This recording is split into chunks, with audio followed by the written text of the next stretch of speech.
London's fog is good at hiding secrets. It moves through the skinny alleyways and under the gas lamps like it's alive, wrapping around the city's bad deeds until the truth can't breathe. But every once in a while something moves in that darkness. A whisper, a letter, or the shaky hand of a messenger, and Baker Street's windows glow once more through the mist. I still remember that night in late November, when a sealed envelope, dirty with soot and sealed with dark red wax, was slid under our door. It was after midnight, and Holmes had been walking back and forth in front of the fire, his eyes bright and looking far away, the air smelling strongly of tobacco. When he broke the seal and read the first lines, I saw his lips move, but no sound came out.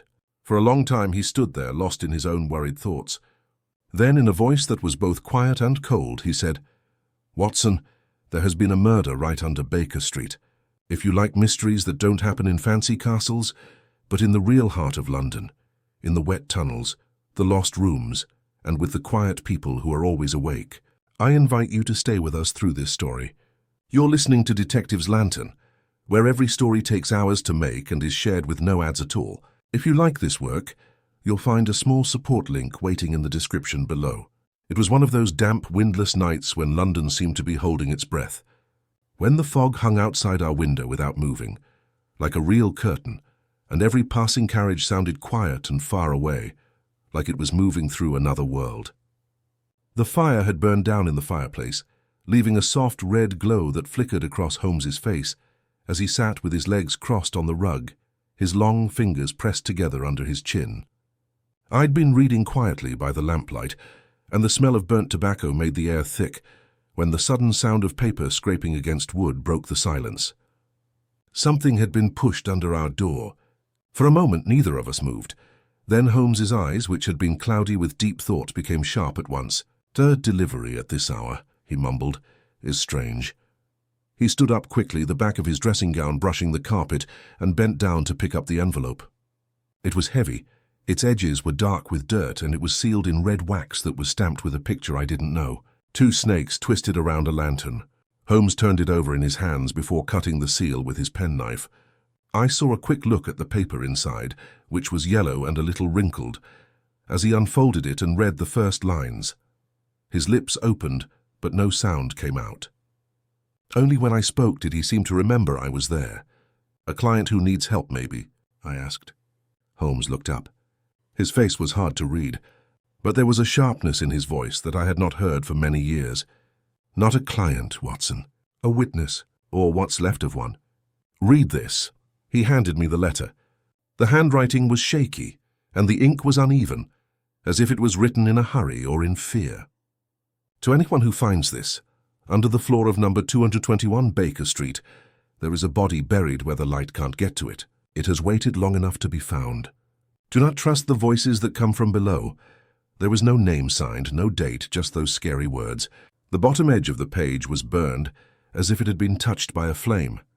I felt a very small shake go through my hand as I looked back at him. "A joke, I'm sure," I said, though my voice didn't sound sure. "Some prank to scare the people who live here." Holmes walked toward the fireplace. He held the paper up to the flickering light. The ink is iron gall, which was common in the last century. The paper itself is handmade linen paper from the mid-Victorian time. And yet, he wondered, squinting his eyes, the dust on it is new. This was not lying forgotten for many years. Someone put it there tonight. He turned around suddenly, his voice getting tight with energy. "Watson, do you hear it?" I listened. The house had become silent again. Then from somewhere below came the quiet creak of a floorboard, slow and careful, as if someone was moving carefully under the floor. The sound was so quiet I thought I imagined it, until Holmes's face showed he had heard it too. "The basement," he said simply. "Bring your gun." In just a few minutes we were going down the narrow wooden staircase at the back of the building, our footsteps making a quiet echo in the dark. Mrs. Hudson's pantry was at the bottom, its shelves filled with jars and cans, the smell of coal and soap mixing a little. Holmes moved ahead with a lantern, its yellow glow pushing back the darkness just enough to show the shapes of the coal box and the rough bricks behind it. At first, there was nothing but the soft hiss of gas and the steady drip of water from a pipe we couldn't see.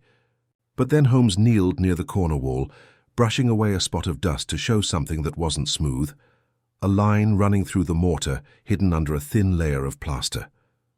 "Look," he whispered, "the different color here. Newer cement. Someone sealed this in the last few years." He tapped it lightly. A hollow sound came back. Holmes stood up straight, his face thoughtful. "Get a hammer if you would."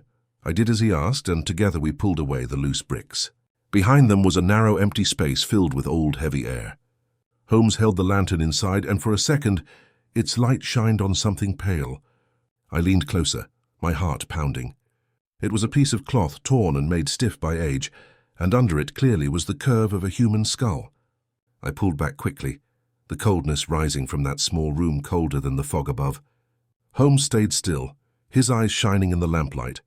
"So the letter was telling the truth," he said softly. "There has indeed been a murder under Baker Street." We put the bricks back loosely and went up in silence.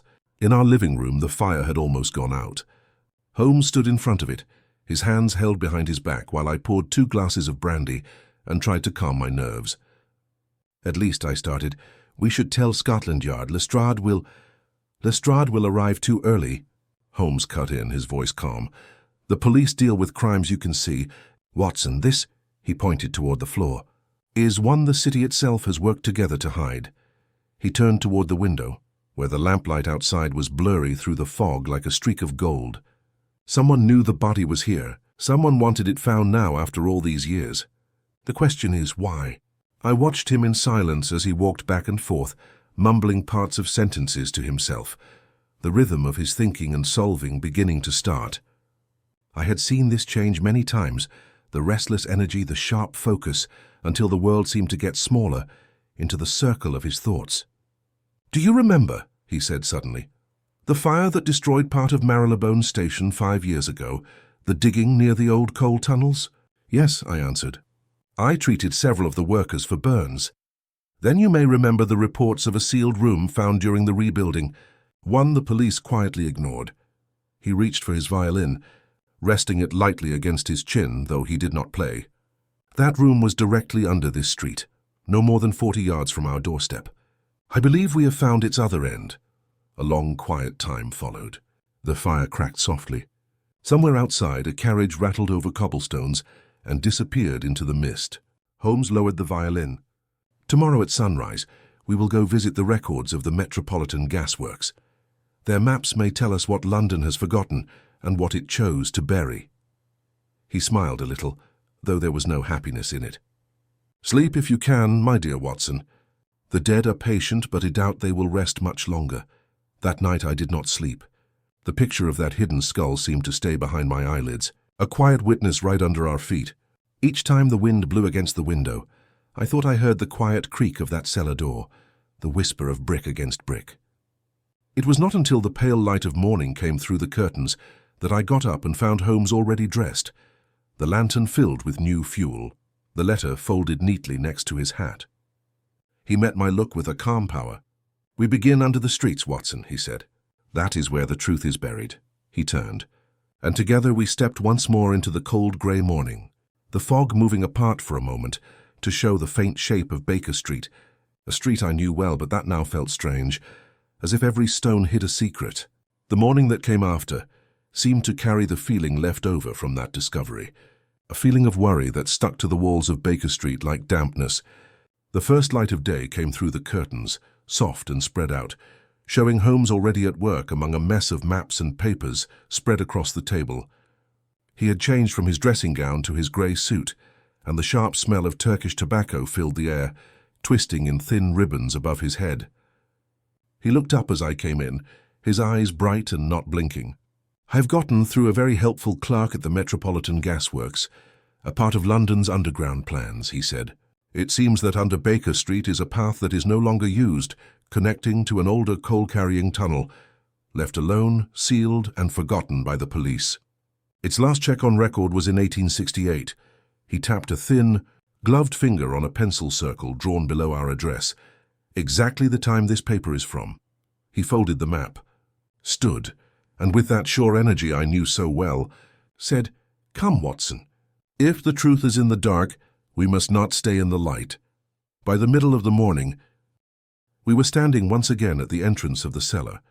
Mrs. Hudson had been convinced, to have tea at a neighbor's house, thinking that work was being done on the gas lines, a lie Holmes found very useful. He lowered his lantern through the narrow opening we had made the night before, and once again the smell of the earth below rose up to us.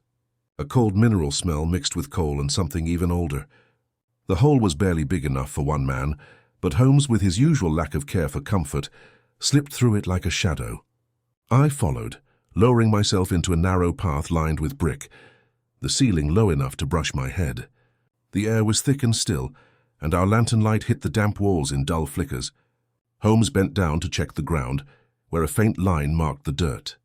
"A wheel," he said softly. "A wheelbarrow maybe, or a cart once used to carry coal." His voice echoed quietly, the sound disappearing into tunnels ahead that we couldn't see. We moved forward. Each step sank a little into the wet earth, and from somewhere far away came the slow drip of water. The tunnel turned sharply, then got wider and seemed to become a larger room. The brick walls here showed signs of age, cracked mortar, mildew spreading like veins, and initials carved roughly into the wall. "RH 1862. Holmes ran his fingers across the carving. "A workman's mark," he mumbled. They often left their names in places no one would see, as if to claim a small piece of forever where no one would think to look. He turned to me. "Keep your gun close, Watson. This air has been still for too long." We kept going. The farther we went, the more heavy the silence became, broken only by our breathing and the quiet scrape of our boots. The tunnel split again, one path going down into blackness, the other curving toward a faint glimmer that could only be the reflection of our own light on metal. It was there that Holmes stopped suddenly, raising his hand. "Do you hear it?" he whispered. I tried hard to listen. For a moment there was nothing. Then a sound like a sigh, quiet but human, coming from the deeper tunnel below. Before I could speak, Holmes had put out the lantern, throwing us into complete darkness. The blackness was total. It pressed against my eyes like a cloth. I heard him move. A soft scrape, a breath, then silence. We waited. From the darkness below came the clear creak of a board, followed by a dragging noise, as if something heavy was being pulled across stone. Then nothing.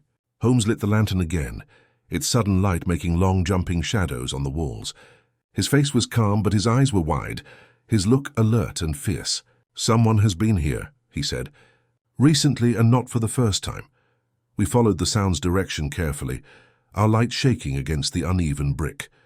The tunnel got narrower until we were forced to bend down, and at its end we found a wooden hatch set into the floor, half rotten and held shut by a rusted iron lock. Holmes bent down, looking at the edges. "Old," he said, "but moved. The dust has been brushed away by recent hands." He slid a thin blade from his pocket and pried the lock open. The hatch lifted with a groan of squeaking hinges, letting out a rush of bad-smelling air so cold it made me shiver. Below it was a narrow set of stone stairs, leading down into deeper shadow. Holmes lowered the lantern. "It keeps going, Watson," he said softly. "London never stops building on top of its own bones." We went down carefully, our footsteps echoing in strange ways. At the bottom was a small room with a curved ceiling, no more than 15 feet across, lined with old coal chutes. In the middle was a pile of earth, disturbed and freshly dug. A wooden shovel rested against the wall. I felt a sick, heavy feeling settle in my chest. "Another grave?" I whispered. Holmes kneeled next to the pile, brushing away loose dirt with his bare hand. "Not yet," he mumbled. "This was opened, not filled." He looked up at me. "Someone has taken what was buried here." For a long moment we stared at the empty hole in front of us.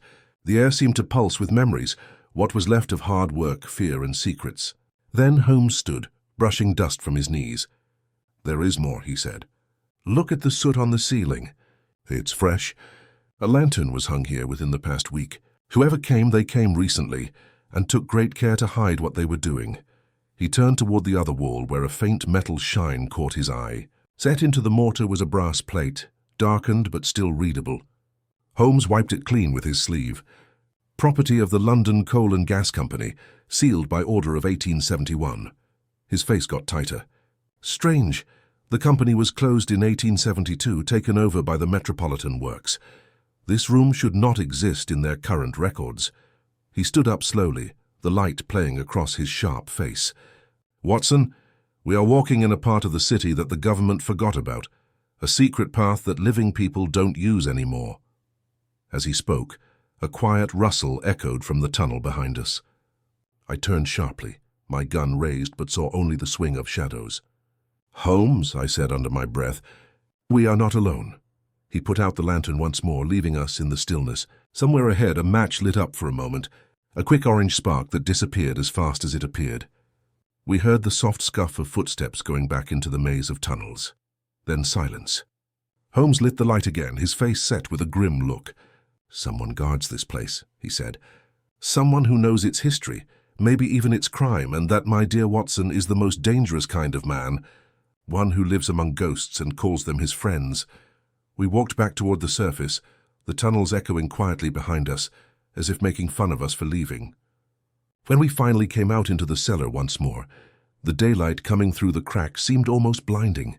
Holmes dusted his hands and looked at the floor where we had first found the letter. "There is smarts in this," he mumbled. "Planning. The body, the tunnels, the message, all set up to make us find them, not hide them. Someone wanted to wake up the dead under Baker Street." I could not find any words. The city above went on with its uncaring beat, the rattle of carriages, the calls of sellers, the ringing of far-off bells.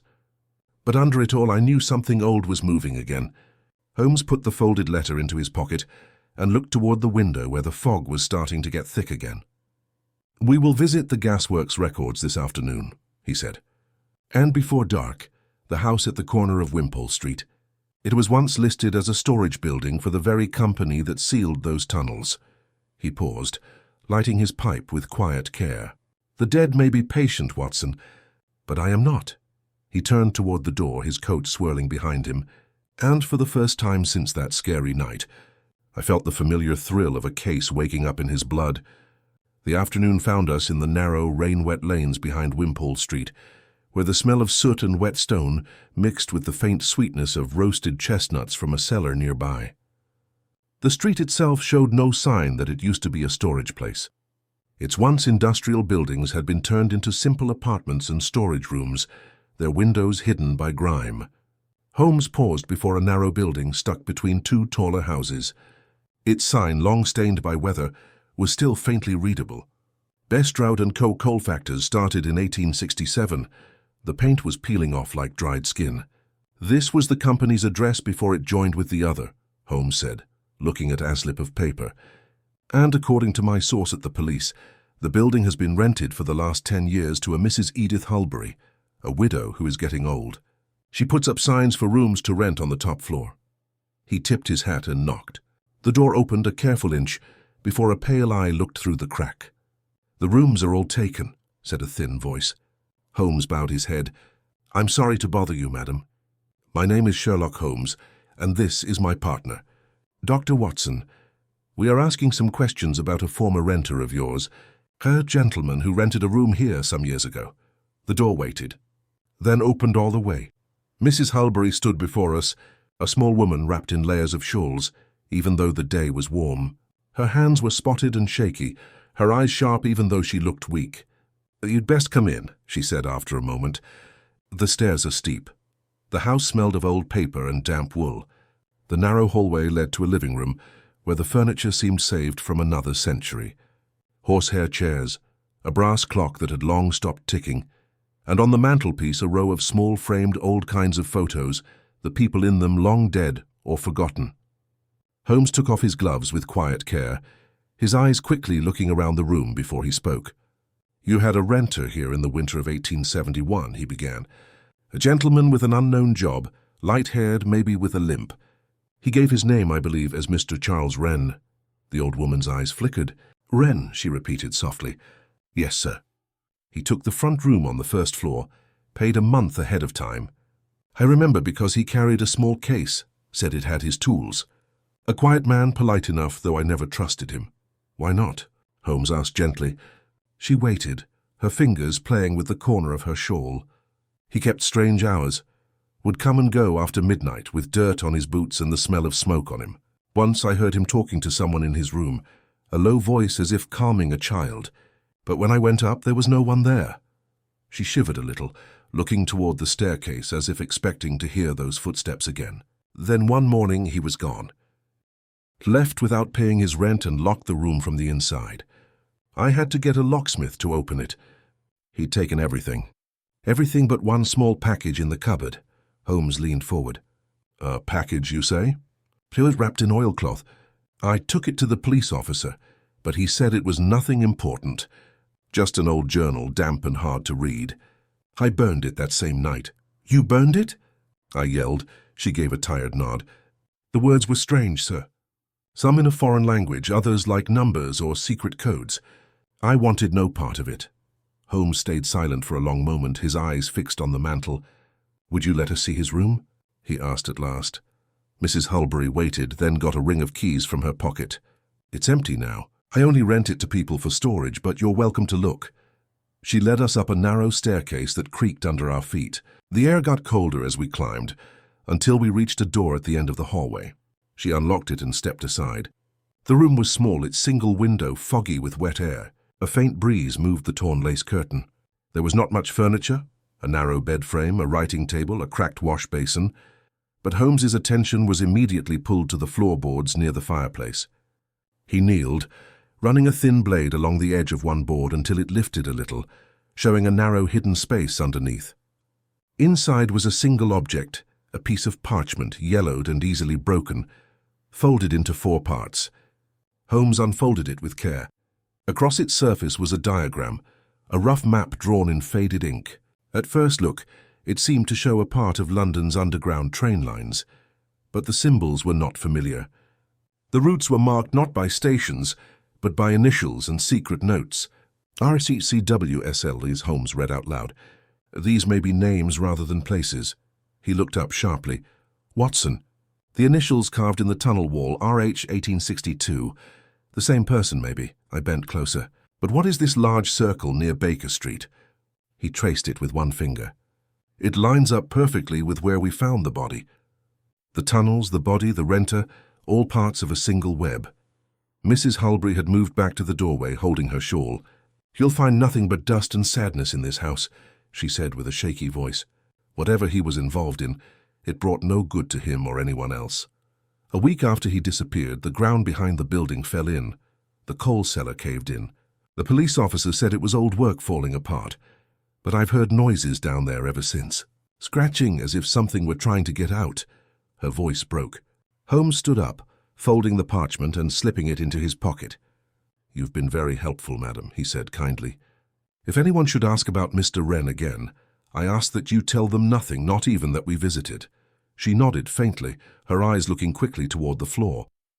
I'll say nothing, but you'll excuse an old woman if I pray you leave the dead alone. They've waited long enough under this house.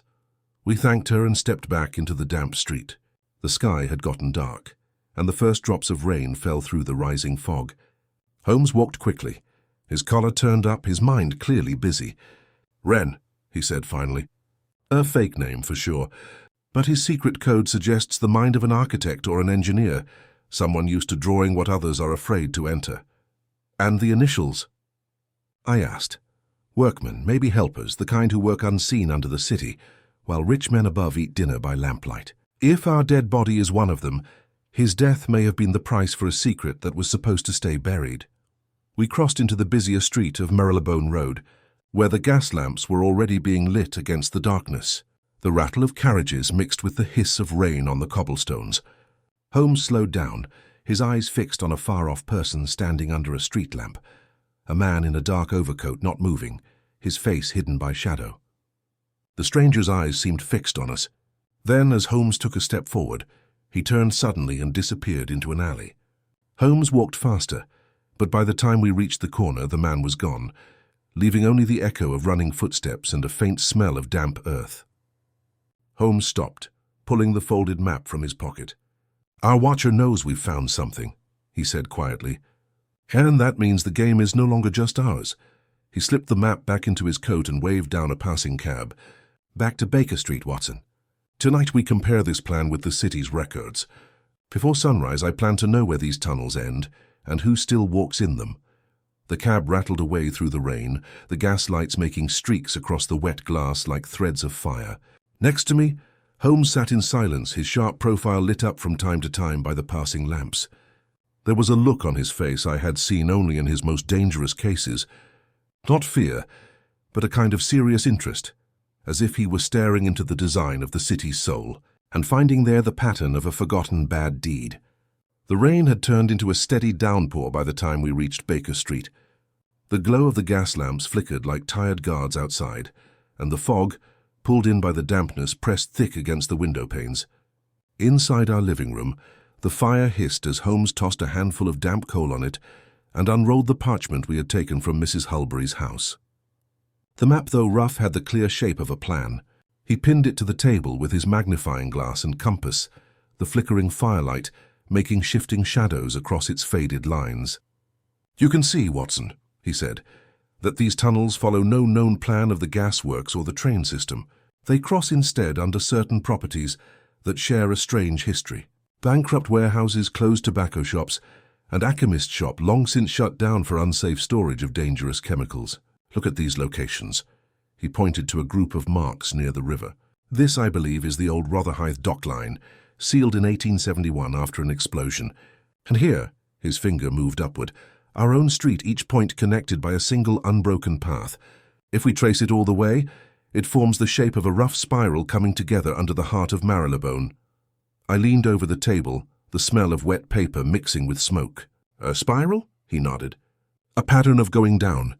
Whoever built this network meant for it, not just to be for carrying things, but for hiding things. Every loop goes down farther, as if digging towards something buried long before the first brick of London was laid."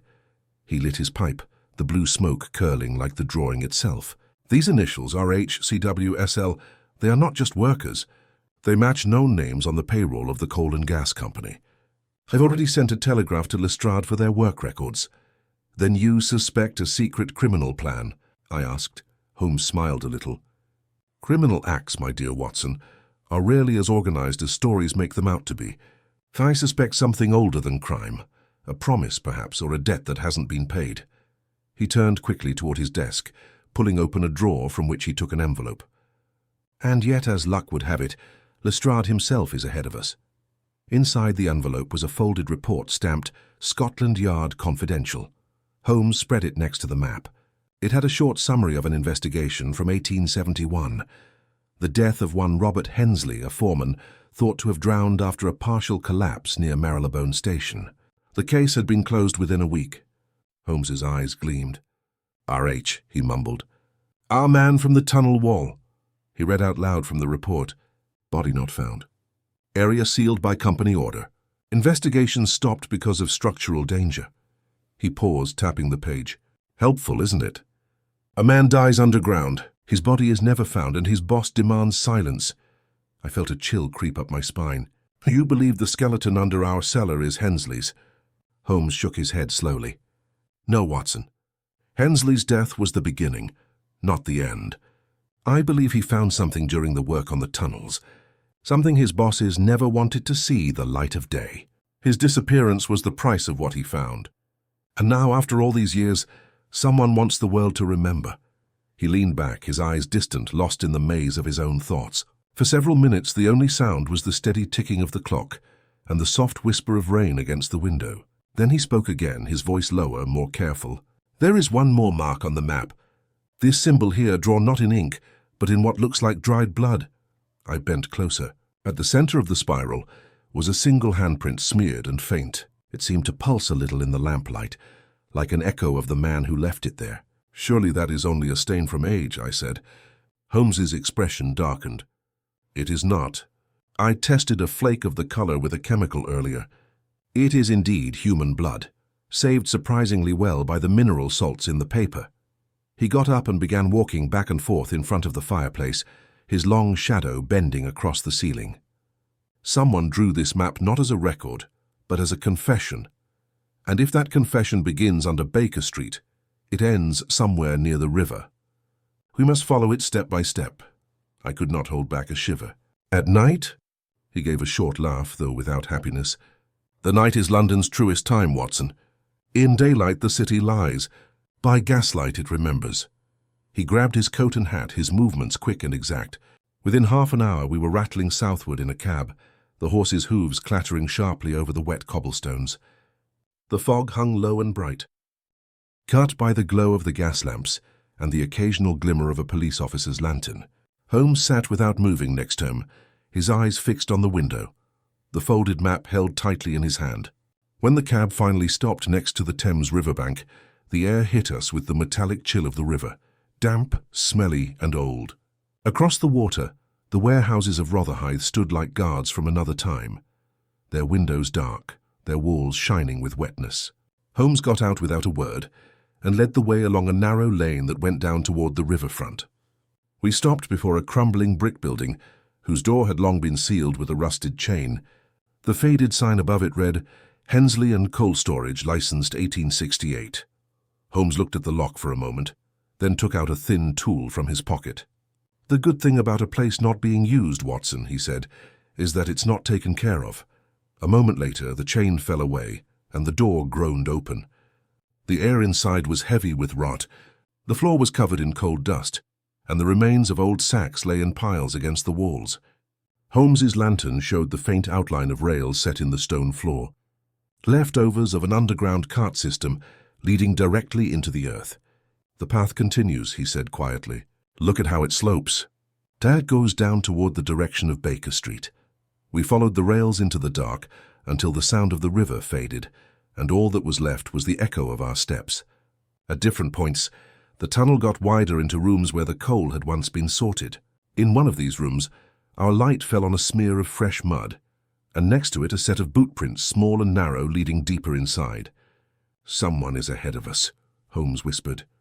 We followed the trail in silence until it disappeared near a broken wooden platform. There, half buried in the dust, was something small and made of metal. Holmes bent down and picked it up. A tarnished pocket watch, its face cracked, the initials CW carved on its back. "Charles Wren," Holmes mumbled, "the renter who never paid." He opened the watch. Inside, instead of clock parts, was a folded piece of parchment, the same as the one from the earlier map. It had only a few words, written quickly in the same shaky hand.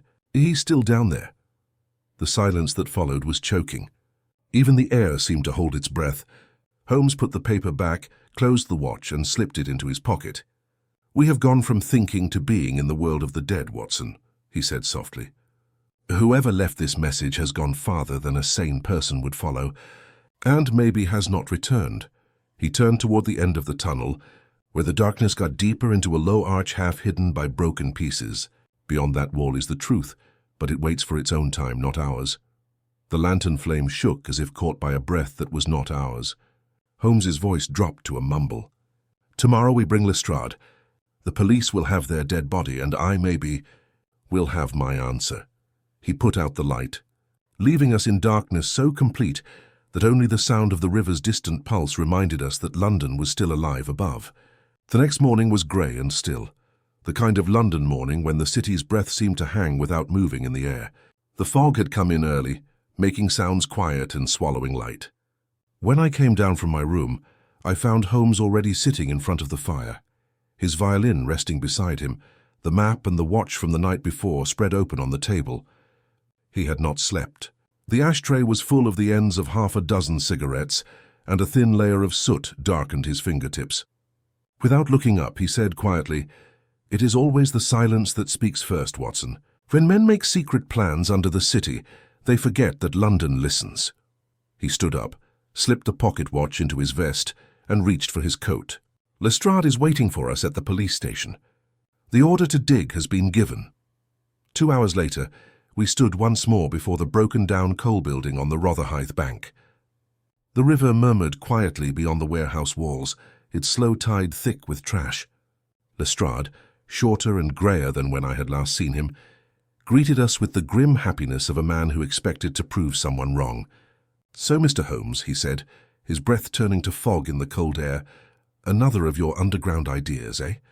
I've brought 2 police officers and a foreman. If there's anything down there besides rats, I'll eat my hat." Holmes smiled a little. "I hope your stomach is strong, Lestrade. Shall we begin?" The foreman, a big man in a stained coat, started to loosen the boards over the tunnel entrance. The smell that came out was very strong, damp, earthy, and mixed with the metallic smell of long old air. We went down one by one, our lanterns throwing shaky circles of light along the rough walls. The deeper we went, the more the noise of the city faded, replaced by the slow drip of water we couldn't see and the low hum of the earth. The tunnel opened into the room we had found 2 nights before. The pile of disturbed dirt was where we had left it, but now under the foreman's shovel, it started to show something we could clearly see. The outline of a human body. Good Lord, Lestrade mumbled, stepping forward. You were right. The foreman brushed away the rest of the dirt. The body that appeared was long dried out, its clothes worn down to threads of black cloth sticking to bone. Around the wrists and ankles were thin loops of copper wire, green from rust but still whole. Holmes kneeled beside it, studying the body with that strange mix of respect and focus that he always showed in his checks. Copper, he mumbled. Unusual. It carries electricity, but the battery needed to hold someone with it would have been very rare in the 1870s. Hold someone? I asked, kneeling beside him. Not rope, not chain, he answered. Wire. A way to hold maybe instead of just tie up. Whoever did this was afraid of something more than escape. He checked the skull next, turning it gently in his hands. A break here at the temple. A single hit. It was instant. Lestrade bent over the body. You think this was the missing foreman, Hensley? Holmes's eyes were fixed on the skeleton's collarbone, where a faint metal shine stuck out from the dirt. He brushed it free. A small brass badge, rusted but readable. Hensley, our foreman. The very same, Holmes said softly. But not drowned, Lestrade. Murdered and hidden under the very street he helped to build. Lestrade breathed out sharply. You'll be in the headlines now, Mr. Holmes. The police will make sure of that. Holmes stood up slowly, his face hard to read. Headlines? No, this discovery must not be printed for now. If someone wanted this body found, then digging it up helps their plan, not ours. Lestrade frowned. You think this was set up? Holmes turned his lantern toward the far wall, where a faint outline spoiled the soot. Set up, or maybe uncovered on purpose. The soot had the print of fingers, new ones, and under it, carved freshly into the brick, was a single symbol, a circle with a line through it. Holmes traced it lightly.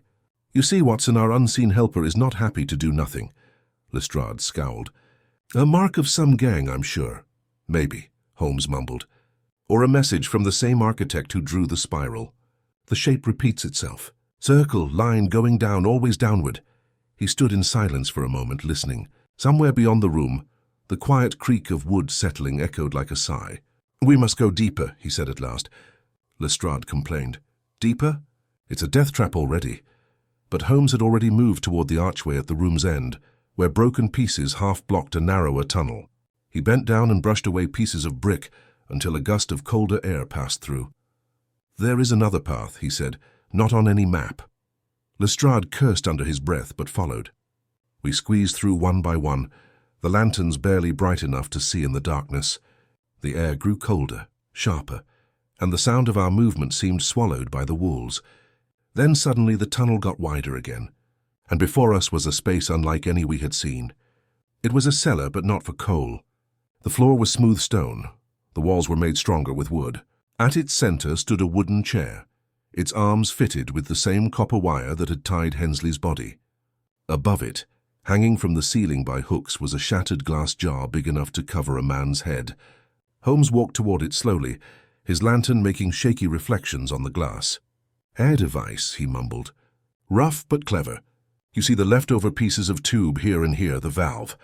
It was built to move gas maybe, or a mist. A device for testing how much a person can take, or for making them confess. Lestrade turned pale. You're saying they... I say nothing yet, Holmes cut in. But I know this much. The man who built this was no simple worker. This was an experiment done while hiding behind a business. He turned suddenly toward a small nook in the far wall. Watson, he called softly. Your light, if you please. I raised the lantern. Inside the nook was a small wooden box. Holmes opened it with a flick of his knife. Inside, wrapped in oilcloth, were several glass bottles. What was inside them had long dried up, but their labels were still readable. Chloroform, sulfuric ether, carbonic gas. Holmes breathed out slowly. The tools of a chemist or a torturer. Lestrade swore softly. What evil went on here? Holmes's eyes were distant, almost sad. Not evil, Lestrade. Curiosity without a conscience. London is built on it. Men who dig too deep into the earth often find themselves under it. He put out the lantern, leaving only the faint glimmer of Lestrade's light behind us. "Seal this room," he said. "For now, no report. I will write my notes and call you when the pattern is complete." Lestrade waited, but something in Holmes's voice left no room to argue. We climbed back toward the surface, the cold air of the tunnel giving way to the grey drizzle above.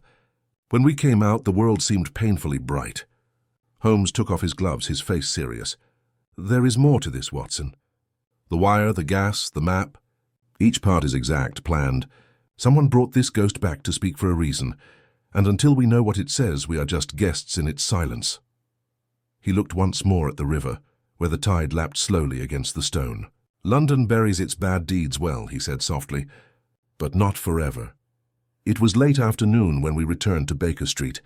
The city had shaken off the morning fog, and the setting sun bled a little through the mist, staining the western rooftops the color of rust. I had hoped that Holmes might let himself rest, but his restless energy seemed to have grown 10 times stronger since we went into the tunnels. He walked back and forth in front of the fire. The copper wire we had collected was coiled in his hands like a snake, his eyes distant but fierce. "Watson," he said suddenly, "have you ever thought about the true power of talking to each other? Not words, but stopping them." Before I could answer, he went on, "The telegraph has made London a nervous system of copper and electricity. A message can be sent across the country in seconds. But if someone wanted to hide a crime or to signal that it's still happening, they wouldn't need to shout. They would just need to mess with the signal." He stopped walking and faced me. "This morning, while you were at breakfast, a messenger from the Central Telegraph Office arrived. He brought this." He handed me an envelope stamped with the logo of the London Electric Telegraph Company. The paper inside was old, its edges browned by time, but the handwriting on it was clearly new. It read, "To Mr. Sherlock Holmes." The line hums again. You were not meant to hear it. He remembers the voice under the floor. It was not signed. I looked up sharply. "Good heavens, Holmes. What can this mean?" Holmes's lips curved a little, though his eyes did not share the smile. "It means, my dear friend, that our enemy is alive, can speak well, and is having fun. Also, he knows exactly what we have found and how to contact me."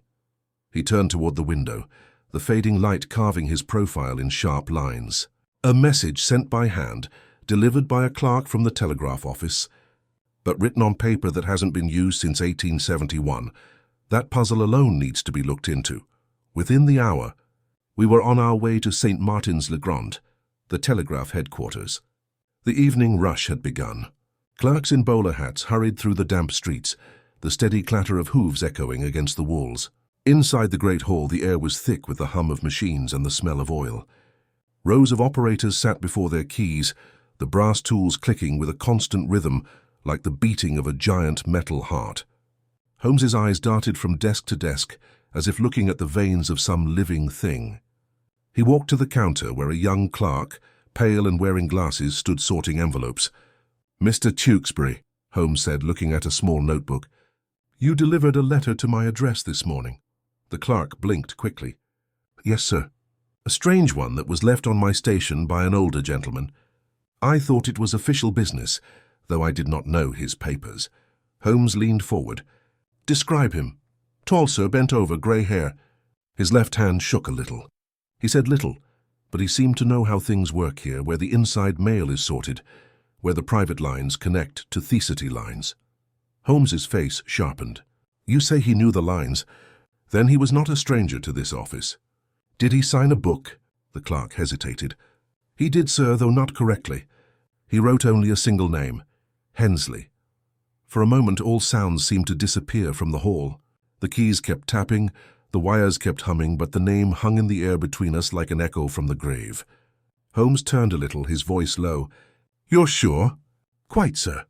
I thought maybe it was a coincidence, because the handwriting was shaky. But yes, Hensley." Holmes slipped a gold coin across the counter. "You have been very helpful.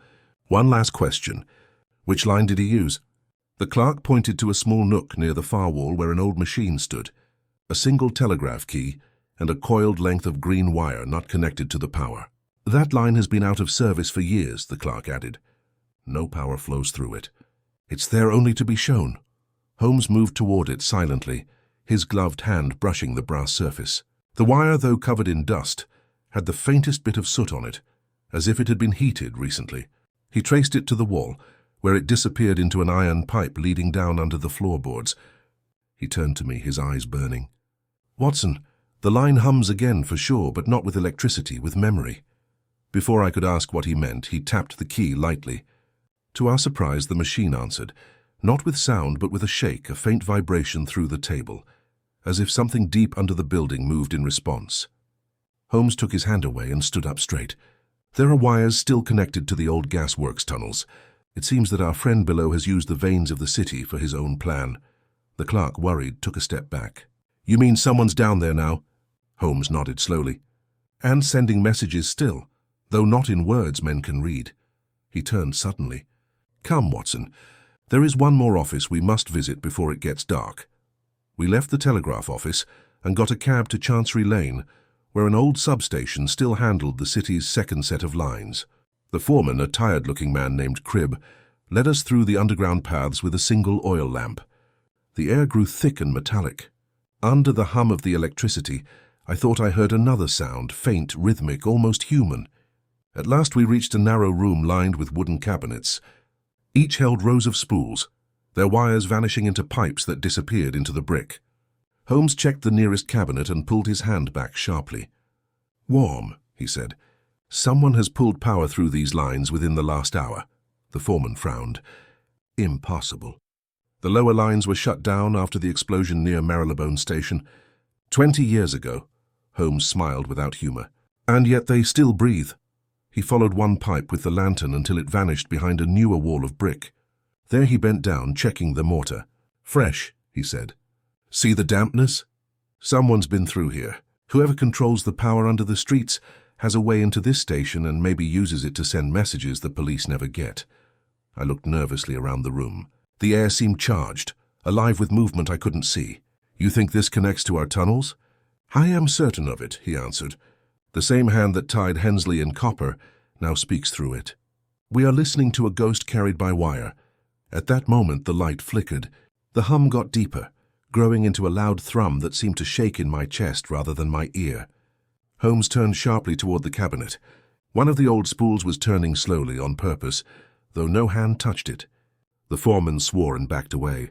Holmes stepped forward, placing his hand on the metal case. His face stayed calm, but when he spoke, his voice was quiet. "He's sending a signal, a simple pulse repeated 3 times. What does it mean?" I asked. Hesmelid faintly, his eyes distant. "It is not Morse code, but rhythm. 3 beats, 1 pause, then 1 again. It is the pattern of the human heart." Before I could answer, the spool stopped. The silence that followed was huge.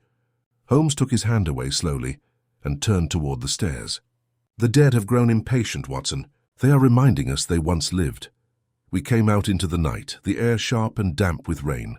Holmes stood a moment in the street, staring back toward the vault. "The man who calls himself Hensley sends messages from under the city," he said softly. "He speaks through copper veins, not to threaten, but to confess. What's left to see is whether he confesses his guilt or ours." He hailed a cab, his voice low but urgent. "To Baker Street, driver. There is something I must show you in the morning papers, though they have not yet been printed." I followed him into the cab, confused. "The morning papers? But they—" Holmes's hand closed briefly over mine, his grip firm, almost feverish. "The newspapers will know before sunrise, Watson. The city's veins hum with more than telegraph signals tonight." The cab rattled away into the dark, the river shining a little through the mist, a snake of black glass winding under the pulse of copper and stone. By sunrise, the rumors had already begun. I was woken not by Holmes's voice, but by the sound of a newsboy shouting headlines below our window. His words rose through the mist like the call of some city bird. "Body found under Baker Street. Scotland Yard opens vault of death." A horrible song of half-truths and imagination. I found Holmes at the breakfast table, the morning newspaper spread open before him, his untouched coffee growing cold beside the ashtray.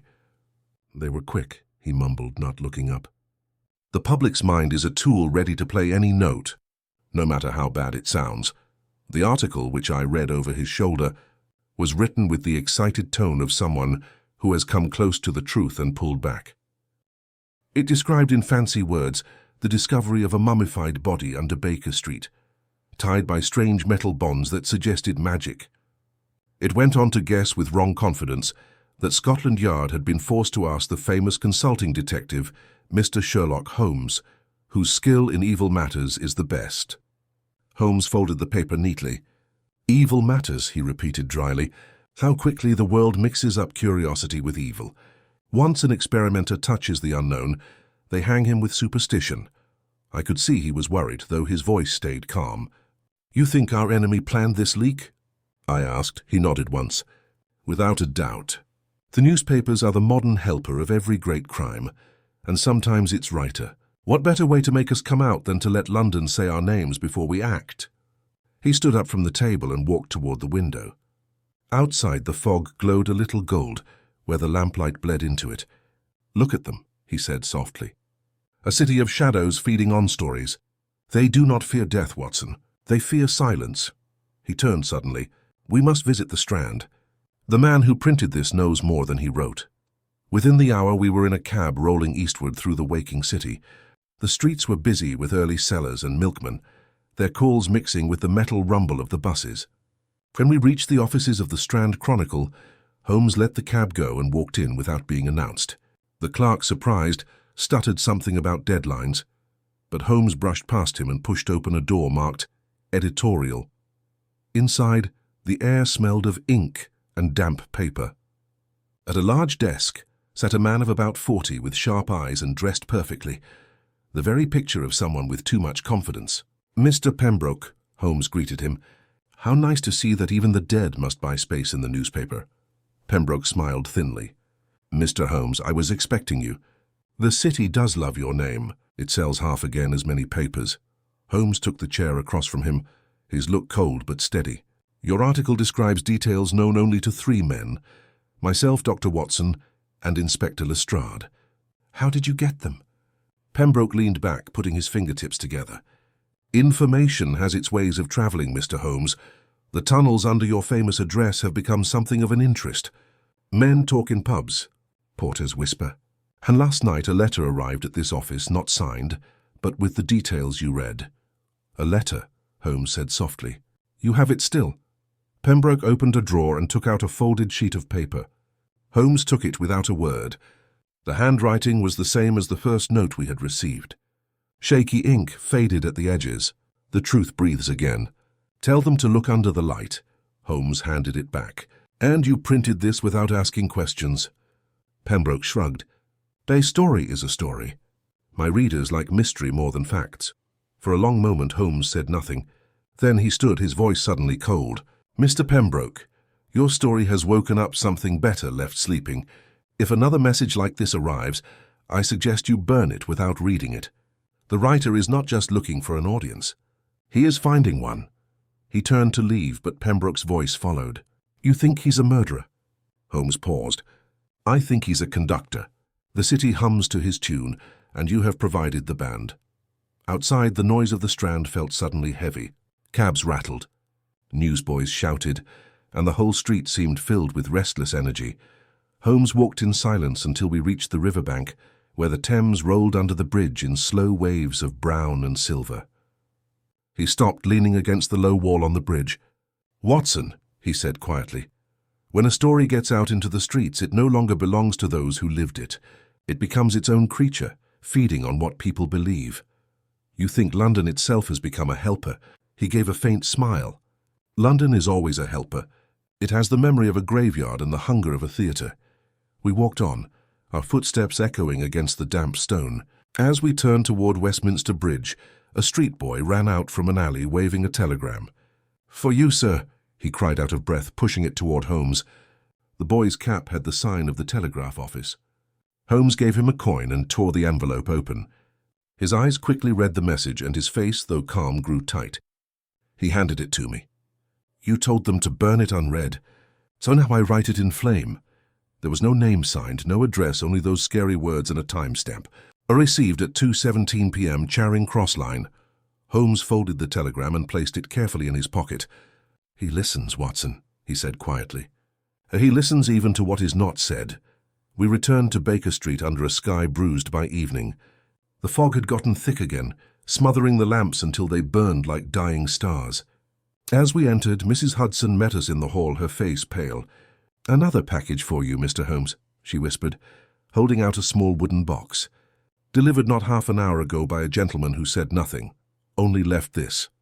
Holmes took it, checked the seal, and frowned. No logo, only soot, the same fine coal dust from the tunnels. He carried it to the table and, with a careful twist of his penknife, lifted the lid. Inside was a piece of cloth, faded, torn, stiff with age, and on it a single rust-colored fingerprint. Under it, written in shaky ink, were 5 words: "He will not stay buried." The silence that followed was huge. The fire crackled softly. The city mumbled beyond the fog. And in the flicker of that dim room, I saw something in Holmes's eyes I had not seen in years. Not fear exactly, but a knowledge that the game had changed beyond what thinking could solve. He folded the cloth and placed it beside the copper wire on the mantelpiece. "Watson," he said, his voice barely above a whisper, "the dead man under Baker Street has begun to write." And with that the clock struck 7, each chime echoing like the ring of a buried bell somewhere deep below our feet. By the following morning, the city's worry had hardened into wild panic. Everywhere one turned, there were whispers of the Baker Street phantom, a murderer who, if the papers were to be believed, haunted the very home of Sherlock Holmes himself. Even serious newspapers that should have known better carried made-up drawings of underground paths, each more imaginative than the last. The street outside our windows was crowded with people staring, and Mrs. Hudson had started answering the door with a look of suffering. Holmes was not moved by all the noise. He spent most of the morning sitting in front of the fire, the wooden box and its scary contents open beside him. Every so often, he would look toward the fireplace as if the flames might spell out what a person's brain could not. I watched him in silence until a sharp knock at the door broke the stillness. "Lestrade," he said before I could move. "He arrives exactly when he should." The inspector entered, looking rushed and more than a little annoyed. His boots were caked with mud, and the edge of his hat dripped from the morning drizzle. "You've got the whole blessed city talking, Mr. Holmes," he began right away. "I've been answering questions from the government to Paddington. They want to know if you found a network of murderers living under London." Holmes gestured for him to sit, smiling a little. "Would you prefer, Lestrade, that we told them the truth? That the city itself is just the murderer's helper?" Lestrade scowled. "I'd prefer if you told me how a man dead for 30 years sends telegrams and packages to your front door." Holmes's smile disappeared. "I have been asking myself the same, though I'm afraid the answer will disappoint both of us." He passed the inspector the telegram and the piece of cloth from the box. Lestrade turned them over, his brow wrinkled. "This writing is shaky, yes, but new. Whoever is sending these is alive." "Alive, yes," Holmes said softly. "But whose voice he carries, that is still not clear." He crossed to the side table, pouring coffee for us all, and spoke over his shoulder. "Tell me, Lestrade, what news from the police station?" Lestrade waited. "2 things, both odd. First, the body you found at the storage building has disappeared. The police officer on duty swears the room was not disturbed. But when the men returned to record the body, they found the wire, the chair, everything but no skeleton. Second, one of my clerks found a request filed last week under your name, ordering entry to the same room for scientific keeping. The signature, of course, isn't yours." Holmes set the cups down slowly. "Someone wants to erase the proof before we understand it. How very easy to predict." Lestrade rubbed his temples. "I have half a mind to close the case completely. Between the newspapers and the ghosts, the police station looks like a circus." "Close it if you wish," Holmes said calmly, "but the circus will not stop. It feeds on its own clapping." Lestrade shot him a tired look. "Then what do you suggest?" Holmes leaned forward, his voice dropping to almost a whisper. "A trap, Lestrade. Not for a murderer, but for a messenger. The one sending these notes will not rest until we go down again. He wants a witness. Tonight we will give him one." Lestrade looked unsure. "Do you mean to go down there again after that show?" "I mean to listen where he speaks," Holmes answered. "The telegraph lines hum even now. The pulse repeats quietly but without stopping. It began again at sunrise." He crossed to his work table where a small device stood, a brass receiver wired to a thin coil. He adjusted a switch and motioned for us to listen. At first I heard nothing, then a faint vibration. 3 slow beats, a pause, then 1. To the same rhythm we had heard in the substation vault. The heart again, I said quietly. Exactly, Holmes answered. A signal sent through the copper veins under the city. But notice the change between the 3rd and 4th pulse, a pause of 6 seconds, long enough for a human breath or a spoken word. Lestrade frowned. And you think he's trying to speak to you? Holmes's eyes gleamed. Not to me, Inspector. Through me. The line carries no electricity now. It carries memory. It echoes whatever was once recorded there. Lestrade groaned softly. You'll have me believing in spirits next. Not spirits, Holmes said with sudden power. Resonance. Every tunnel, every wire, every brick of thesity remembers vibration. What if a voice in the right conditions could be saved like sound on a gramophone record? What if the man who died down there spoke with his final breath into a line that has not yet stopped humming? Lestrade blinked. You're saying the city is recording us? Holmes smiled thinly. It records everything, Inspector. Only men forget. There was a knock at the door. Mrs. Hudson entered shyly, holding a fresh envelope. Another for you, Mr. Holmes. The boy said it was important. Holmes took it, cut the seal, and read what was inside. Then he handed it silently to Lestrade. It read, At dusk the power stops. Bring light if you wish to see what remembers you. Lestrade looked from the paper to Holmes. It's craziness. Craziness often writes with a clear hand, Holmes said. Get your lanterns ready, Inspector. Tonight we go under Baker Street once more, and this time we will listen. By the time the sun went down, a steady drizzle had returned. We went down through the cellar, the same lanterns flickering in our hands, Lestrade's men close behind. The air grew colder with each step, until the smell of damp stone replaced the smoke from the street above. The tunnel opened before us like the throat of some sleeping beast. Holmes paused, holding the lantern up. Notice the quiet, he whispered. The wires have stopped humming. The pulse has stopped. Lestrade mumbled, Good means whoever's playing this game has gone home. Holmes's expression darkened. Oris waiting. We reached the room, the place of the wire chair and the vanished body. It was just as Lestrade had said. The chair was still there, the glass jar above it, the stains on the floor. But of the skeleton there was no sign. Holmes crossed to the far wall where the copper wiring disappeared into the brick. He bent down, checking a faint mark near the floor. Look here, Watson. The dust is moved. Footprints, 2 sets, one heavier, one light, and between them drag marks as if something large had been carried. Lestrade lifted his lantern. Down that path, maybe? Holmes nodded. The old coal line runs north from here toward the station. Whoever removed the body took it that way. He stood suddenly still, his head tilted a little. Do you hear it? I strained my ears. At first only silence, then a faint metal tapping far away but clear. 3 beats, a pause, 1. Lestrade's face had gone pale. It's the same signal. Holmes's eyes glittered. And it comes from ahead. Follow quietly. We moved deeper into the tunnel, our lanterns making wild shadows on the walls. The sound grew louder until we reached a narrow nook.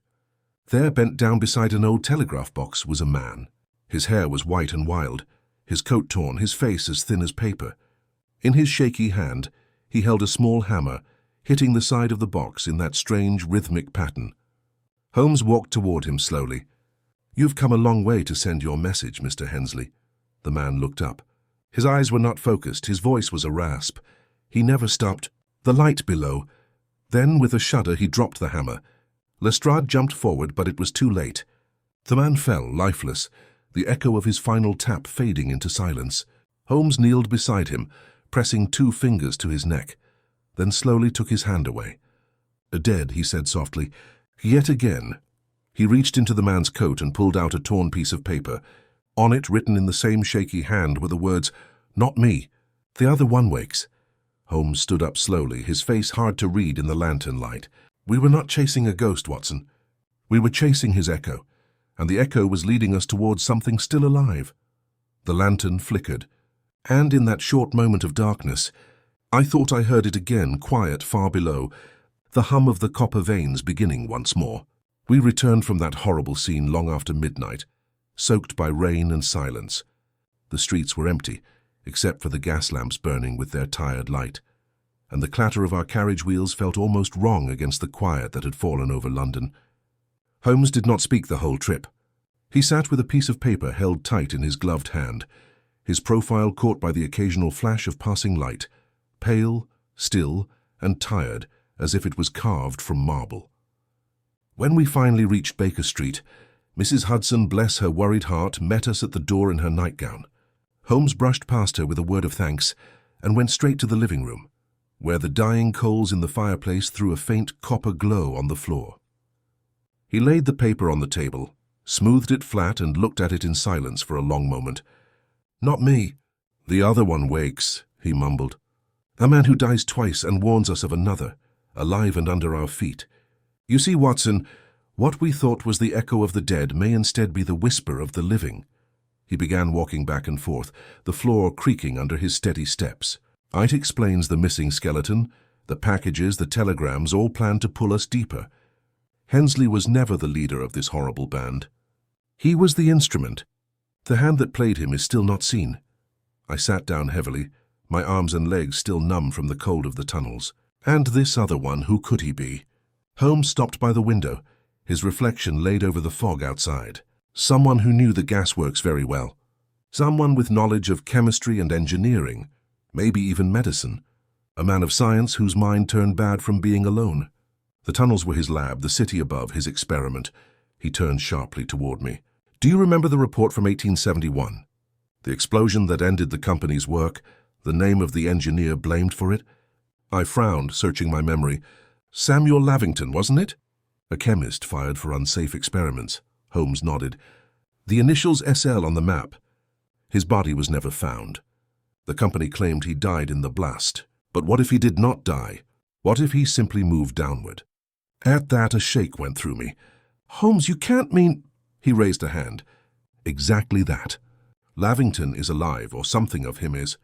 Hensley found his hiding place and paid for it with his life. These tunnels were not built for coal alone.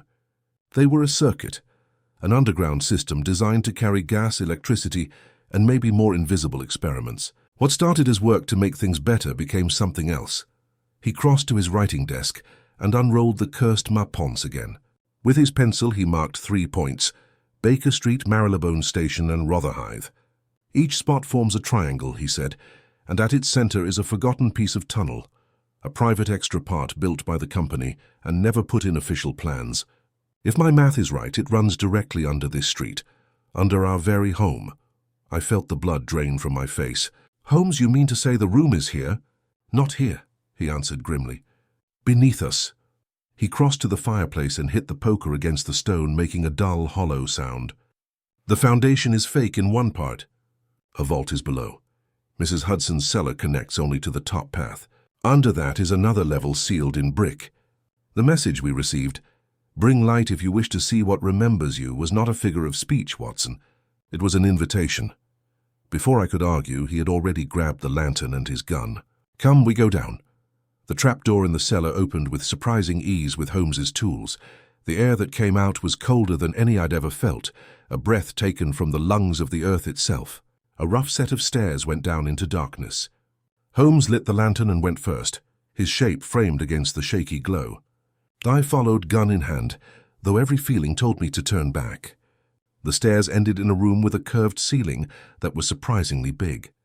It was far larger than any cellar, its walls lined with pipes and strange machines that hummed quietly, though no power source we could see was there. In the center stood a large metal table, surrounded by glass cylinders and wire coils, as if a whole laboratory had been buried here and left to dream. The copper smell of old chemicals filled the air. Holmes's voice was low, almost respectful. "Lavington's workbench. And look, Watson, the wire we found tying Hensley's body runs through the walls. The whole room is one circuit, built to move energy to hold it." I shuddered. "Hold what?" He did not answer. Instead, he kneeled beside the table, checking a small journal half buried under dust. The leather was cracked, the pages easily broken. On the first page, in faded ink, were the words, "The pulse continues. It needs a heart to live." Holmes read on silently, his face getting tighter. He believed he could bring back life through resonance, the vibration of things, the memory of cells. He did his experiments on the men who built these tunnels, telling them it was a test of air quality. But the gases were drugs. The wires were for carrying electricity. Hensley must have found out the truth. I felt sick. Then those wires were not ties? They were connections, Holmes said softly. Lavington tried to record the dying pulse of the human heart, to save it in copper. That is the rhythm we heard, the heartbeat echoing through the wires. The lantern flickered. For a second, the shadows seemed to pulse across the walls as if the room itself was breathing. Holmes stood up suddenly. "Do you feel that?"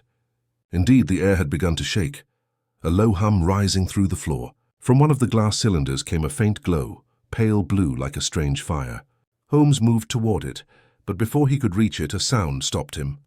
A whisper far away but clearly human, weaving through the vibration. "Holmes," I froze. The voice was soft, echoing, and it came not from any mouth but from the very air around us. Holmes's jaw clenched, projected through resonance. Lavington built a machine to record the final words of the dying, maybe even to replay them. The room remembers. Holmes, the voice came again, clearer now. Then scarily a second followed, lower, rougher, and very much alive. "You should not have come." The lantern's light caught movement in the far corner. A person stepped from the shadows, tall, thin, his face hidden by a hood of soot-stained cloth. In his hand was the dull copper of a wire spool. "Samuel Lavington, I suppose," Holmes said calmly. The person laughed softly, a sound that was both human and hollow. "Names fade, Mr. Holmes, but sound lasts." He lifted the wire, and at once the hum got stronger, the air shaking as if the city itself leaned closer to listen. Holmes raised his gun. "You've played the conductor long enough." "The music ends tonight." Lavington tilted his head. "End? No, sir. You have already joined the band. The moment you listened, you became part of it." And with that, he threw the spool into the machine. A blinding light flashed, and the hum rose into a scream. I felt my knees give way, my ears filled with the roar of every sound London had ever made. Wheels, cries, thunder, and under it all the steady pulse of a single inhuman heartbeat. Holmes's voice cut through the noise. "Watson, the lantern! The gas valve, now!" I stumbled forward, barely able to see. Holmes pulled open a pipe, and with a hiss the blue flame in the lantern flared bright. The light hit the copper, and the whole machine shook as if it were alive. Then came a crack like a gunshot, and the light died. Silence. When the smoke cleared, the room was still. The machine lay twisted, the air thick with the smell of burnt metal. Of Lavington there was no sign. Only the wire spool, half melted, lay on the stone floor. Holmes straightened slowly, his face ghostly pale. "The power is broken," he said softly. "The line is dead." We climbed back to the surface in almost total silence. Above, the first grey light of dawn was coming through the windows, turning the fog to silver. Holmes sank into his chair, his hands shaking just a little. He tried to give the dead a voice, he mumbled. Instead, he taught the living how to listen to craziness. And under us, somewhere deep below Baker Street, the last vibration faded, slow, soft, and final. For 3 days after that horrible night, Baker Street was in a state of strange stillness. The house itself seemed changed. The walls were quieter. The ticking of the clock was too loud. Every floorboard creak echoed quietly like the sound left over from that underground hum. Holmes said little. He barely ate at all. He spent long hours by the window, his pipe not lit, his eyes fixed on the moving fog that hid the street outside. There was a feeling about him, not of being beaten, but of thinking so deeply it seemed to pull him away from the world of the living. Lestrade called once, looking grim and unhappy. The official report was short and heartless. Samuel Lavington, dead engineer, found at Baker Street site, cause unknown. Underground room sealed by order of the police. No mention of the wires, the light, or the impossible hum that had risen from the deep.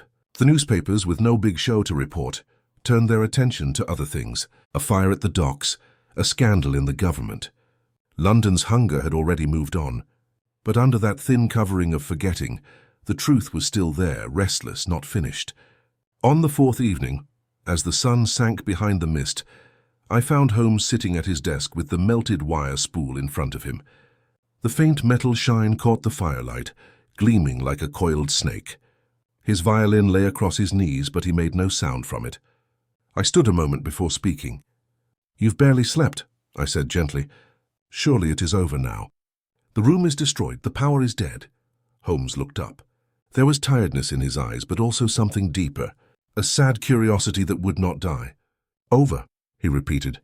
My dear Watson, nothing in London is ever truly over. The city does not bury its dead. It makes them part of it. He turned the spool slowly in his hands. You see, Lavington was not crazy, at least not completely. His idea was rough but not impossible. Sound once started never dies. It just gets quieter, taken in by walls, air and stone. He believed memory itself could be stamped onto things. The human body, the copper wire, even the city's tunnels, all were carriers of vibration. What we call ghosts may simply be the lasting of sound. He stood up, walking by the fireplace. I heard him, Watson, in that room. Not the man, but his recording. A confession written on the very breath of the city. What we destroyed was not him, but his machine. The echo, I'm afraid, will last. I felt a chill, though the fire burned high. You believe the voice will return? He smiled faintly. Return? No, but it may still be heard by those who know how to listen. Every lamplight that flickers, every telegraph wire that hums, every carriage that rattles down the stones carries in it the memory of what we have done. For a long moment, neither of us spoke. Outside a cab rattled past, and for a second the sound seemed to travel not through air, but through veins of copper under the earth. At last Holmes sighed, putting the spool aside. I have told Lestrade that the lower vault should be sealed with concrete, the maps destroyed. Baker Street must no longer stand above that room of echoes. He took his seat again, and I noticed his hands shook a little as he reached for his pipe. And there is a cruelty in curiosity, Watson. We chase mysteries because we believe knowing things makes them right. But some truths just prove the darkness that built them. Lavington tried to save the pulse of life. He ended up haunting his own invention. It is a pattern as old as man himself. I tried to pull him from his daydream. You have solved countless crimes, Holmes, but I have never seen one weigh so heavily on you. He gave a soft laugh, not bitter but very tired. Maybe because this one needed no murderer, no victim. It was the city itself that killed him, through not caring, ambition, and the worship of new things. London makes such sad stories as naturally as fog. He looked toward the window where the first lamps were lighting up along the street. Listen, he said. Do you hear it? I listened. For a moment there was nothing, only the faint mumble of traffic and the whisper of rain against glass. Then, as if from some impossibly deep place, came the softest vibration. A pulse so low and far away I might have thought it was my own heartbeat. Holmes smiled sadly. The hum continues. He stood up, closing the shutters with quiet finality. Let it be, Watson. Whatever memory is under us, it will fade with time. London will drown it in new sounds. Bells, engines, footsteps. The city has no use for silence. Weeks passed. The digging site was indeed sealed. The path was bricked over and forgotten. Lestrade's men left with relief, their reports buried in the mess of the police station's files. But I could not shake the feeling that something was still awake below. There were nights when the fire would flicker for no reason, and a faint shake would pass through the floorboards, as if the house itself sighed. Holmes went on with other cases, but the energy that once filled his mind had grown dim. He worked more slowly, spoke more softly, and often left his sentences unfinished, as if distracted by a sound no one else could hear. Then one evening, as we sat together in quiet friendship, he stood up without warning and went to the gramophone, a new thing in our living room, given by a thankful client. He wound the handle and set the needle on the spinning disc. The recording crackled to life, faint violin notes he had played weeks earlier. But as the music floated through the room, a second sound came out under it, a low hum, rhythmic and steady, clearly human in its beat.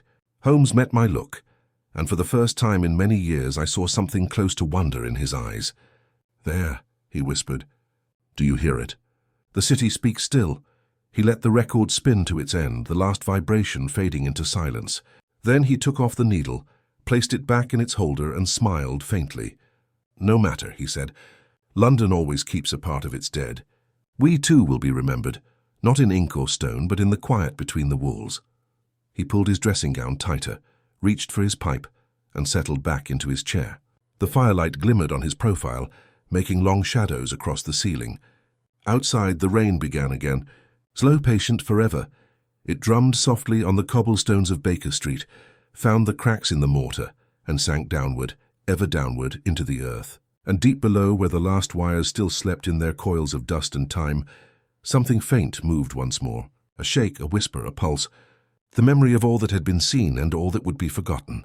Under Baker Street, the silence lasted, but it was a living silence, the kind that waits, listening. The end.